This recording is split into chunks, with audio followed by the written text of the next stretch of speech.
Welcome to Cheating Story Tales. Before we dive into today's story, we have a humble request. Please consider subscribing to this new channel.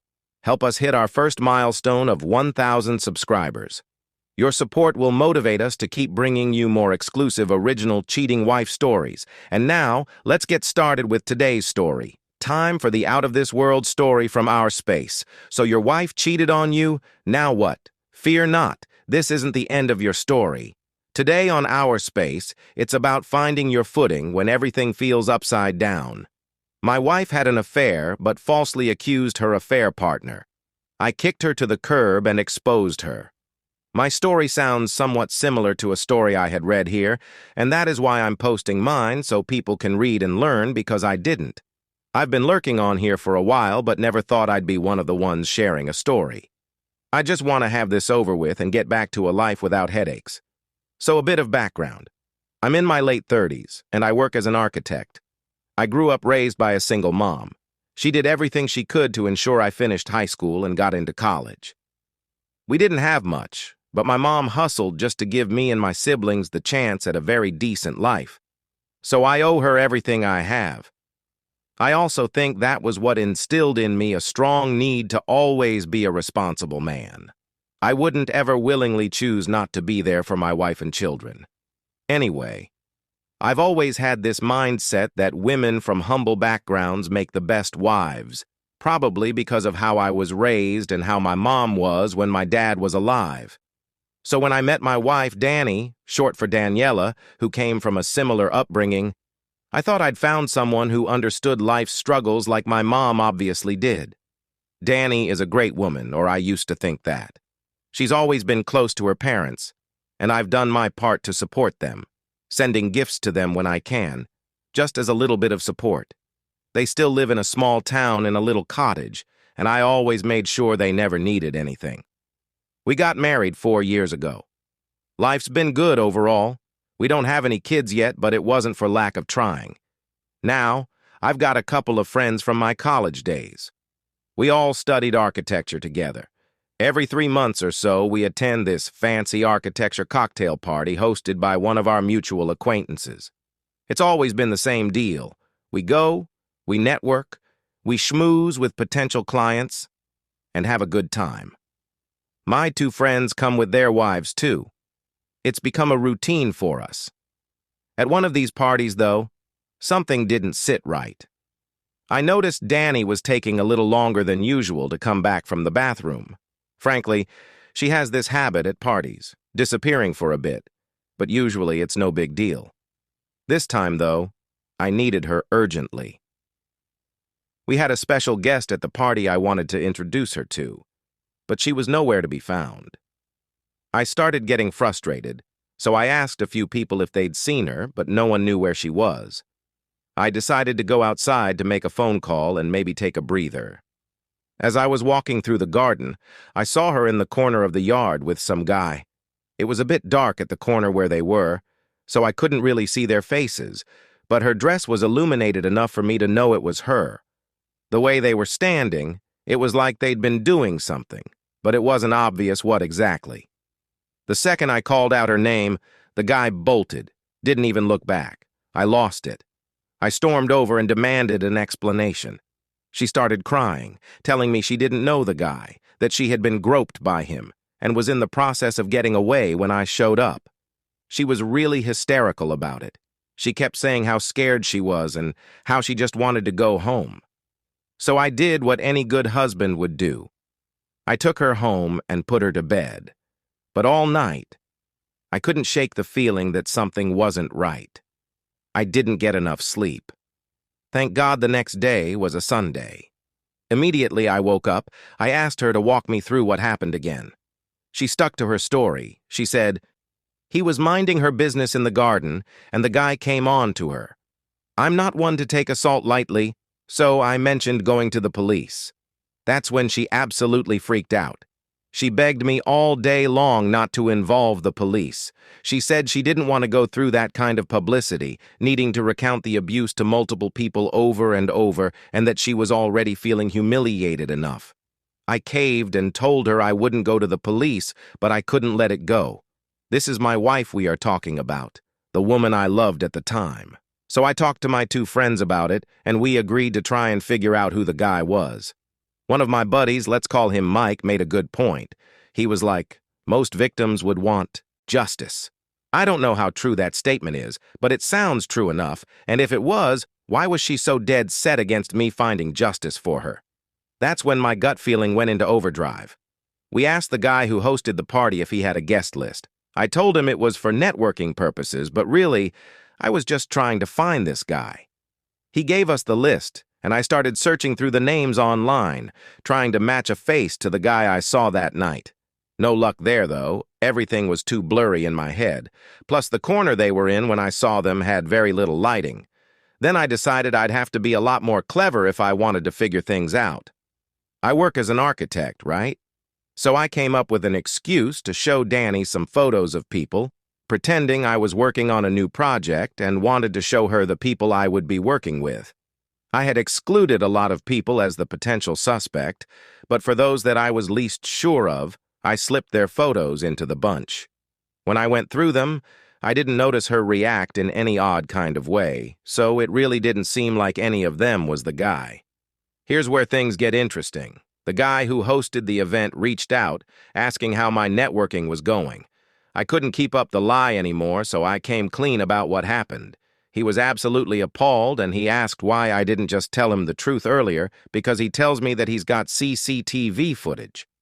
The outside of his house, he had installed cameras in the garden area for security reasons. Apparently, they're well hidden, so no one really notices them at the parties. My heart was pounding at this point. I went over to his place with my two friends, and we watched the footage together. There was a blind spot right where I found Danny and the guy, but the cameras did capture her walking to the garden alone, and then the guy following her shortly after. We also saw the part where he fled when I showed up. His face was clear as day.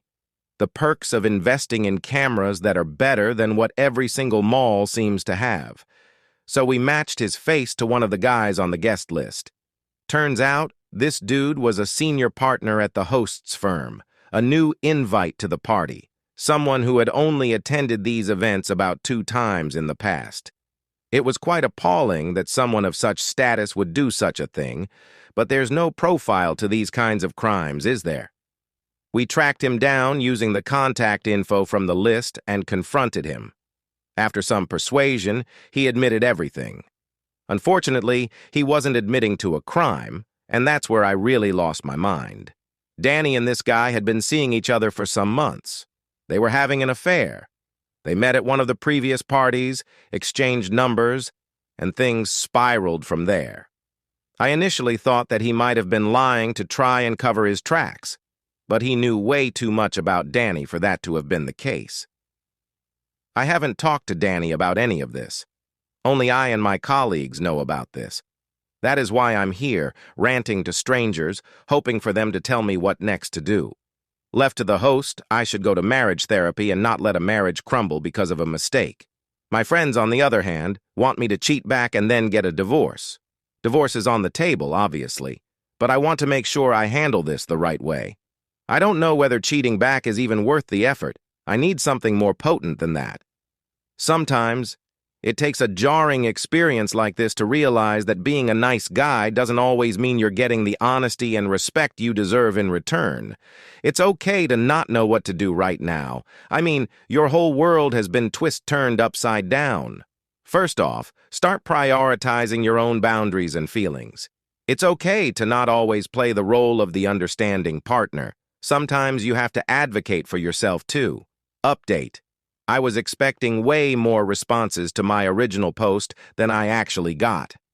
Still, a big thanks to everyone who commented, gave advice, and shared their own stories. As much as I agree with some of you saying I should be the bigger person and just divorce her, move on, and live a happy life, I don't think I can. Do you understand the gravity of an affair, how much work it takes to consistently do wrong? If I had taken this to the police and not investigated it myself, I would have ruined a person's reputation. A senior partner was faced with accusations of groping a woman at a party.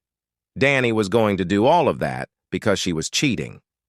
After my original post, I spent a lot of time thinking about what to do, and the first thing I did was to contact my longtime lawyer. The next thing was to burn her life down. Just confronting her, maybe yelling at her, or handing her the divorce papers and letting her go felt too simple, too clean. After everything I've done for her and her family, I wanted her to feel the weight of her betrayal and almost carelessly putting someone else's life in jeopardy. As I'm writing this, something just came to me. For her to have had an affair with this guy, she liked or loved him to a certain extent. Yet, she was willing to ruin him to cover her tracks. That would have meant she could throw me under the bus too for whatever justifiable reason she might come up with. Women. Well, all that being said, I decided to go with something a little more public.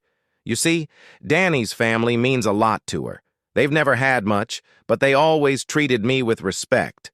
I can say they loved me like a son, and I won't be wrong. She's always been super close with them. She cherishes her dad and has this daddy's little girl aura. Sweet for her, sweet for me too. I planned a trip for us to visit them. This wasn't out of the ordinary, though. She loved seeing her parents, and they loved having us over. I didn't let on that I knew about the affair. I was calm and normal, just like any other husband planning a trip to see his in-laws. She was none the wiser. The plan was simple. After dinner, I'd show the evidence that I had, including a video I had taken with the partner confessing to the affair. Between admitting to an affair and accepting an accusation of groping someone, the choice had been easy. We arrived at her parents' place a couple of days later. They live in a quiet town. It's the kind of place where everyone knows everyone, and word spreads fast. Danny was excited to see her parents, and I acted like everything was fine. We had a nice dinner, her mom cooking a big meal, and her dad cracked open a bottle of wine. But after the meal, I told them I had something I wanted to show them. I played it off casually, saying it was a video from one of the parties we went to, something lighthearted to share. They gathered around, and Sarah was smiling, totally unsuspecting. First, I showed the CCTV footage. You could see Danny walking into the garden and then the guy following her. There was a moment of confusion on all of their faces, but that was just the tip of the iceberg. I moved on to the video where the guy confessed everything, the affair, the lies, all of it. I had my phone hooked up to their old TV so everyone could see and hear every word. Danny's face went pale. She looked like she wanted to disappear into the floor. When I looked over to her parents, they just sat there in silence, very awkward silence. Her mom started tearing up and her dad's face went red. You know, the funny thing I remember, although it wasn't funny at the time, was Danny developing a stutter. She tried to say something but started stammering. When she finally got herself, she was yapping about how it was a mistake, how it didn't mean anything. But even her own parents didn't seem convinced. Right in front of her parents, I told her that it was over. I brought out the divorce papers I'd had drawn up after I had found out about her cheating ways and gently handed them to her dad. That's when all hell broke loose. I don't know if it was her or her mom, but someone was crying hysterically. Full-blown crying. I was on my way to the guest room to get my things. When I got out with my luggage, Jenny was on her knees begging me not to go through with it, saying she'd do anything to fix it. Her mom was pleading with me, too, asking me to reconsider, saying everyone makes mistakes, but I'd already made up my mind. I calmly told her mom that I had given Danny everything. I supported their family, and this was how Danny repaid me, by sneaking around with some guy she met at a party. I reminded them that I had been nothing but loyal and that her betrayal was not something I could ever forgive. It was chaos. Her mom even grabbed my arm, sobbing and telling me I was their son, that we were family. Funny. Only her dad seemed calm. He shook my hand before I left. Looking back, I'm proud of myself for how I acted. I didn't yell or even get angry. I was calm through the whole ordeal and just laid out the facts. Before I left, I told them to call my lawyer's number on the document if they wanted to pass on any info to me. I left that night. I had to drive to the nearest motel and slept over there. First thing in the morning, I got up, grabbed some coffee in a cafe where I knew everyone would see me, and hit the road back home. That day, I packed all of Danny's things and got them delivered to her. I blocked her on everything. I also got a locksmith to change all the locks on the house. We ended up settling the terms before they went to court. Remember how I mentioned my longtime lawyer and how important my mother is to me? When I started gaining assets here and there, the lawyer gave me some priceless advice. All the big things I own, from the house to a few properties and my car, are in my mom's name. Danny never knew this. She thought everything was shared equally between us, but it wasn't. Except for the bank accounts, which, to be fair, are in my name. We agreed on a lump sum for her. There was no alimony because I wanted nothing whatsoever to do with her. I wanted her to get nothing because she cheated and all. But the justice system is almost always partial to the woman. What she got is nothing to lose sleep over anyway. I still kept most of my money. She couldn't lay claim to anything substantial about my assets. My mom continues saving my life time and time again. To make matters worse for her, that guy she was sleeping with? We found out earlier on that he's married too. The mutual acquaintance who usually hosts those parties reached out to the guy's wife to inform her of what went down, because according to him it was the right thing to do. When he told me, I was ecstatic. I didn't even have to do anything for the affair partner to get his just desserts. She kicked him out of the house and is filing for divorce as well. Apparently Danny wasn't his first affair. The dude's been cheating on his wife for years. That's not good publicity over at his firm, and since his wife is going after him hard, that's going to hit him in a pretty substantial way. As for Danny, she's back living with her parents. From what I've heard, she's been wrecked since the whole thing went down. I don't know if she was able to get a job. She quit working a few years ago because I was supporting her, but now she has to fend for herself. I'm sure word has gotten around to her small town. At least I really hope it did. She's definitely going to become the talk of the town, and not in a good way. They tend not to have drama over there, so that should satisfy the craving. I feel no sympathy.